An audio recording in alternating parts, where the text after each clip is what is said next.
உலகின் அனைத்து ரகசியமும் உன் உடலுக்கு உள்ளே. மந்திரம் தேடாதே, ஒரு தந்திரமும் நாடாதே, உன்னைத் தேடு. ஊர் ஊராக சுற்றாதே, உன் உடலை சுற்று. ஊர் உனக்கு மகுடம் சூட்டி உத்தமன் என பட்டம் தந்தாலும், உடல் உன்னை கைவிட்டால் உன் பட்டமும் உன் பதவியும் பிடி சாம்பலாகிவிடும். புறத்தில் உன் குடும்பத்தை நேசித்தாய், அது உன் குடும்பம் என கண்டும் கொண்டாய். ஓடி ஓடி உழைத்தாய், உன் குடும்பத்திற்கு காவல் தெய்வமாக நின்றாய்.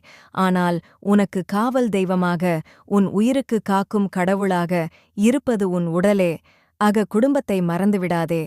உன் குடும்பம் உன் உடலே. உன் குடும்பம் சரியில்லை என்றால் சூரிய குடும்பத்தில் நீ இருக்க இயலுவதில்லை.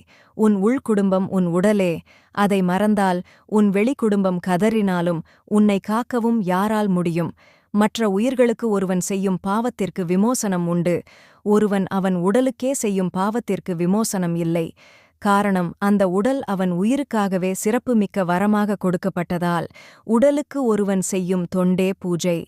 உடலுக்கு உள் சென்று உனக்காக உழைக்கும் உறுப்புகளை வணங்குவதே ஆலயம் சென்று வணங்குவதை விட உயர்வானது.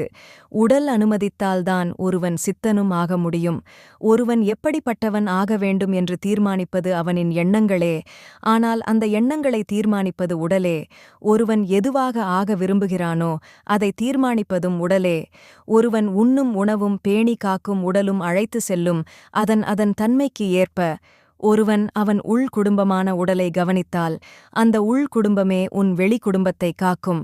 பிறந்த ஒவ்வொருவருக்கும் அவரவர் குலத்தின் குலதெய்வம் அவரின் உடலே. உலகின் அனைத்து ரகசியமும் உன் உடலுக்கு உள்ளே. தியானம் நம் மனதோடு பேச செய்யும். ஆசனம் நம் உடலோடு பேச செய்யும். அதை தேடு. இந்த தத்துவத்தை திருமூலர் தன்னுடைய திருமந்திரத்தில் தெள்ளத் தெளிவாக சொல்லுகிறார். தன் உடலை காக்காதவன் புழுவாய் புழு புழுத்து இறப்பார் என்று கூறியுள்ளார்.